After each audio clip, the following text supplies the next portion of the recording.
মার্কিন state department একটি ঘনিষ্ঠ সূত্রে নিশ্চিত করেছে, বাংলাদেশের সাবেক প্রধানমন্ত্রী শেখ হাসিনার ভিসা বাতিল করেছে যুক্তরাষ্ট্র। ব্রিটিশ সাংবাদিক ডেভিড বার্গম্যান টুইটে একটি বার্তা জানিয়েছেন। এছাড়াও ভারতীয় গণমাধ্যমে নিউজ 18 এই কথা জানিয়েছেন। বাংলাদেশের বিক্ষোভ বিরুদ্ধে দমন পীড়নের পর দেশ ছেড়ে পালিয়েছেন সাবেক প্রধানমন্ত্রী শেখ হাসিনা। এই অবস্থায় দেশের বর্তমান পরিস্থিতি নিবিড়ভাবে পর্যবেক্ষণ করার কথা আগেই জানিয়েছিল যুক্তরাষ্ট্র। একই সঙ্গে বাংলাদেশের অন্তর্বর্তী সরকার গঠন প্রক্রিয়াকে গণতান্ত্রিক ও অন্তর্ভুক্তিমূলক হওয়ার আহ্বান জানিয়েছেন দেশটি।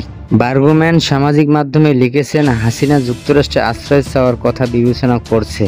সেখানে তার বোন শেখ রেহানা এবং ভাগ্নি এমপি টিউপিল সিদ্দিক থাকেন। হাসিনা যে পদ্ধতিতে ব্রিটেনের কাছে আশ্রয় চেয়েছেন, অভিবাসন আইন অনুযায়ী তা সম্ভব নয়।